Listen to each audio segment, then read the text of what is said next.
my name is Christina Strickland. I'm the managing partner of Rally Wealth and Benefits, and today I have Tatum Schuler with me. Tatum is a senior wealth manager on our team, and he is also what we have unofficially dubbed him as the advanced planning guru. And so what we wanted to do today is we wanted to talk about estate planning. We try to, as much as possible, at least one time a year, have a full-blown in-person estate planning conversation where we have attorneys present and clients can ask questions. But we wanted to make this video for our clients that are out of town, or maybe a client that wasn't able to join us for one of those live in-person events. And so what we're going to get into today is Tatum's going to talk us through the basics of an estate plan, what clients should be looking for, as well as just tips and tricks, things that we've picked up on over the last several years and decades in some cases of working with clients, and what we've witnessed and things that people need to be prepared for. So Tatum, talk me through in general, when you're working through a plan with a client, you're obviously normally talking about retirement planning or some sort of financial goal planning, but what is the when I say what's your estate plan, what does that even mean? Yeah. So we'll preface everything we're about to say by letting our audience know we are not attorneys. Correct. We are way more fun than attorneys. Yes. And so no offense to the attorneys. So, I think asking, our job is to ask good questions. So I think it starts with, do you have an estate plan in place?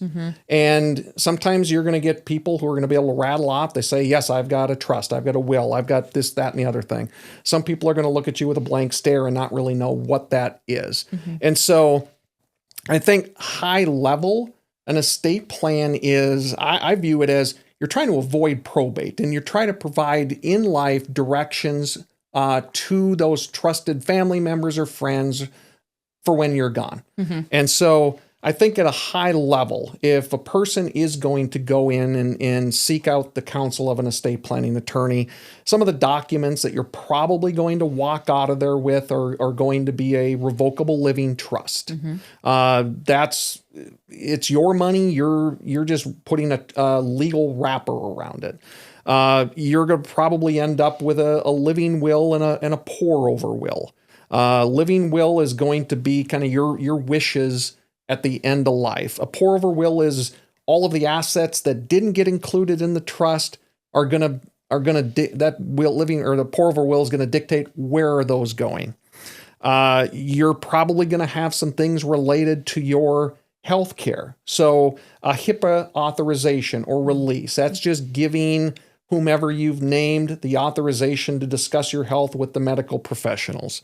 You're going to have a healthcare proxy, someone who can make medical decisions on your behalf if you are not able to make those decisions. You might have a durable or a financial power of attorney, which gives individuals the ability to make financial decisions on your behalf. I'm going to cut you off real quick because I just, had a light bulb moment. Yes. So many individuals think about these things in terms of themselves and in end of life or situations of incapacity.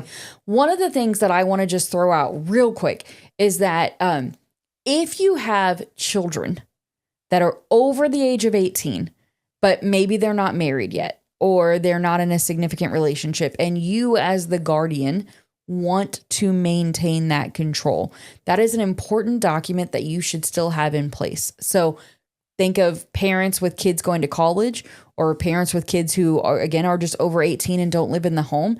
You should have a healthcare directive and a HIPAA release on that child. Well, I call them a child because they are your child.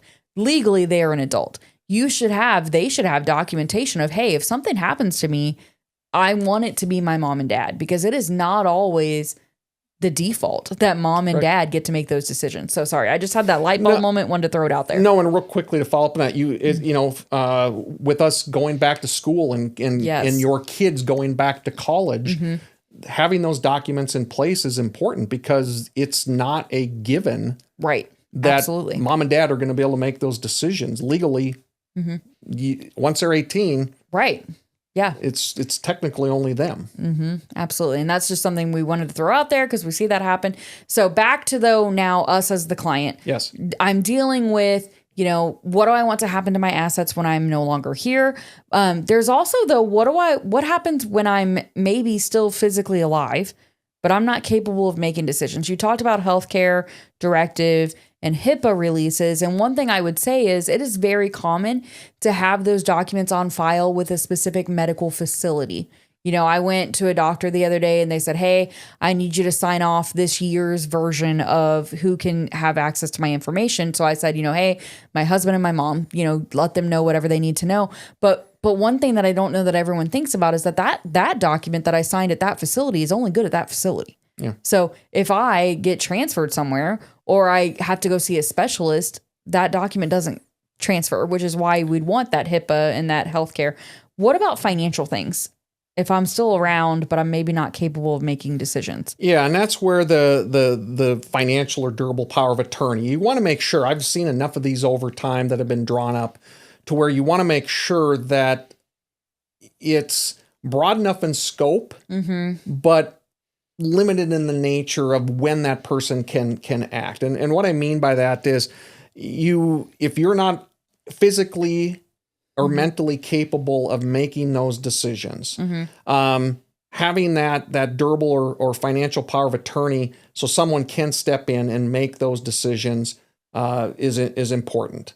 I also believe that if you just have it as a broad coverage, they could potentially be making decisions for you when you're not incapacitated. Right. So working with your attorney and your advisor to talk through what your wishes are is what's going to allow you to come up with the document that's going to meet your needs when you're both able to make the decisions for yourself or not. And I think one of the things that I would say just anecdotally is as you're working with an attorney to create these documents, one of the decisions that you're going to have to make is who would be my power of attorney or who would make my healthcare decisions. And so I have a little bit of a family story that I'll tell, as well as something that I've seen go the wrong way. So the family story that I'll tell is that my grandmother, my Bruce, the founder of our company, his mom was in the hospital and she had fallen down and she was not able to be released from the hospital to her home. She was going to have to be released to a nursing home. But Bruce was in North Carolina actually visiting some clients when it happened. And so as the second backup or the successor power of attorney healthcare person, in both documents, I was the financial one and the healthcare as the backup to Bruce. Because he was in North Carolina, the hospital professionals, the social worker in this case, would not speak to him because he wasn't physically present. So I was the one making that decision. Of course, I was conferring with my dad, but the hospital would only talk to me because I was the one that was physically there. But I could only do that because I had access to the document that said I was the next person. Yeah. And so something we see with families sometimes is that they'll go through all this work of having the estate plan done. They'll have the healthcare directive. They'll have the financial power of attorney. They'll have the HIPAA authorization, but no one else knows it exists. Or they know it exists, but they don't have access to it. And so I would strongly recommend you have a digital copy somewhere. So like in my case, what I did is I had it on the iCloud.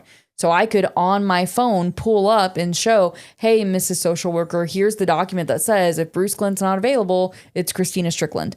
So, but I also had a physical copy in a fire safe at my house that I could have driven home and gotten if I needed to, but they were lucky and I was lucky that they would look at the version I had digitally.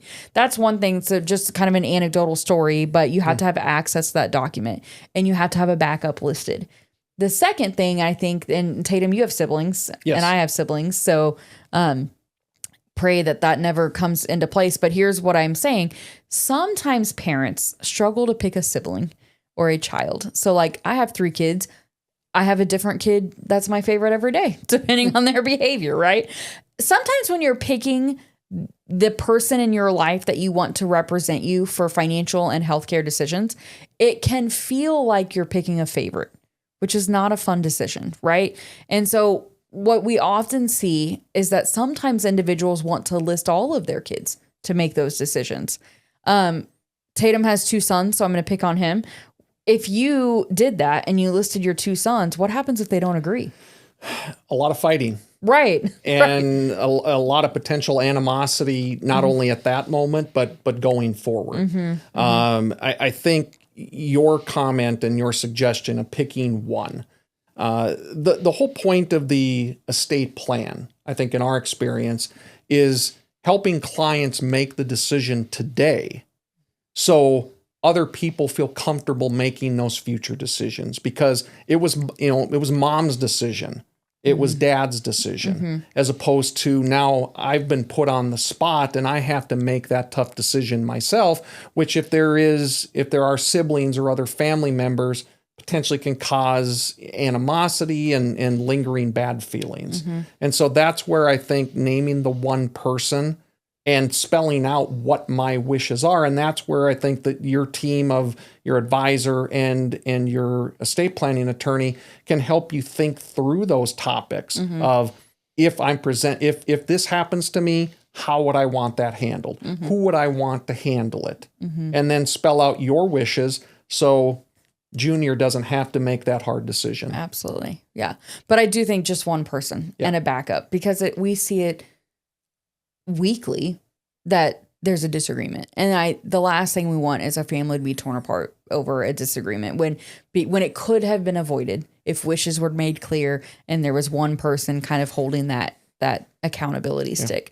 To put you on the spot, talk to me real quick about the difference between a revocable trust and an irrevocable trust. Yeah, so revocable trusts are set up by me. It's my money. I'm the grantor. I'm the trustee. It's almost me, right? For lack of a better description. In a revocable trust, you typically, and again, without getting too deep into advanced financial planning or estate planning, typically in a revocable trust, you find them either when the prior owner has already passed away and then it's getting passed on, or I'm trying to do some advanced estate planning to where I'm trying to freeze the value of my estate. Those are probably the two most typical cases where you find irrevocable.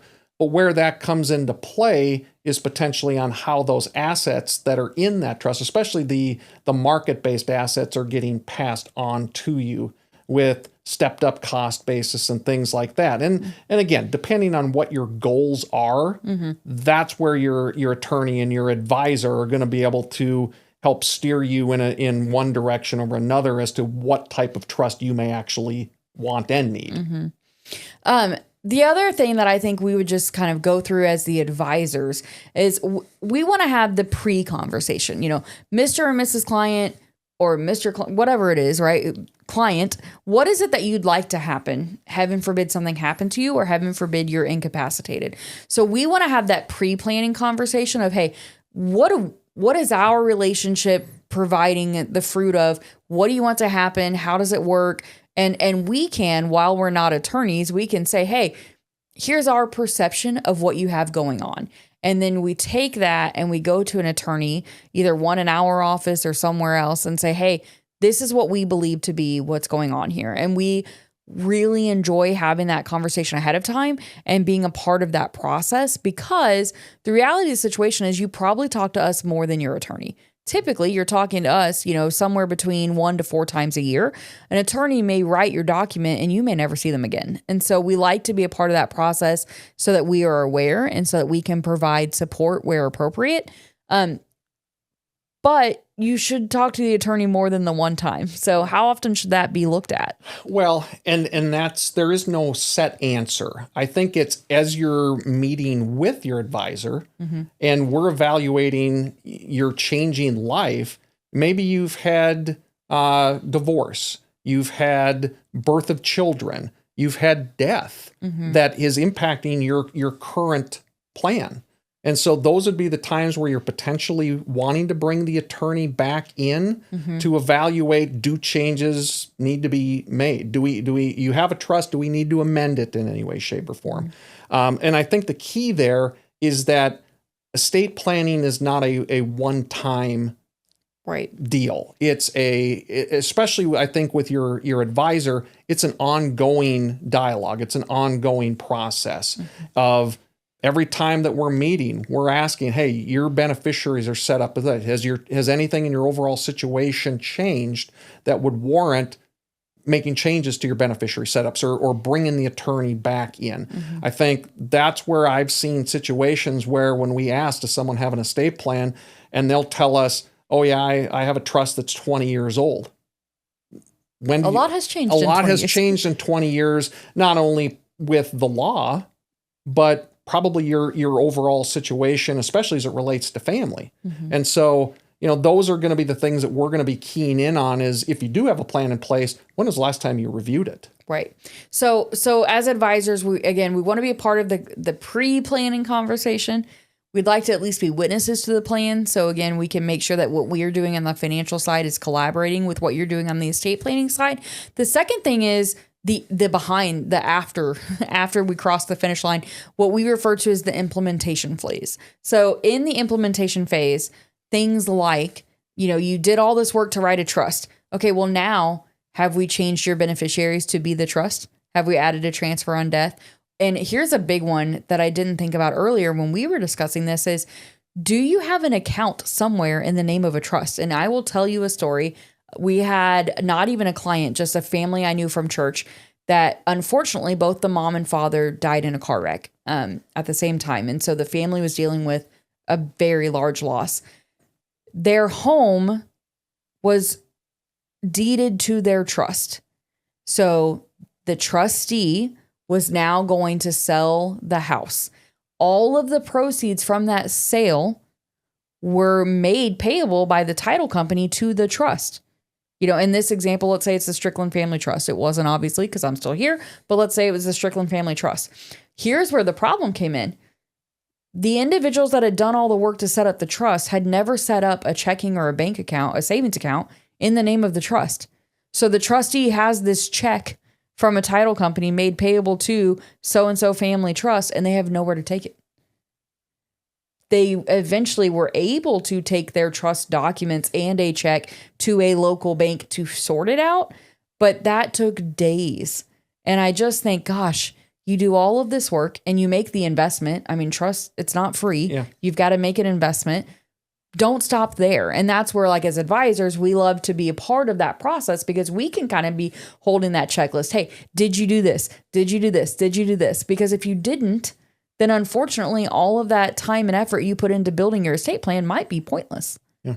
So we wanted to take a moment again to provide some just insight in what we see on the financial side and how we want to collaborate and work together with your estate planning attorney to make sure that your plan is doing everything that you set out to accomplish.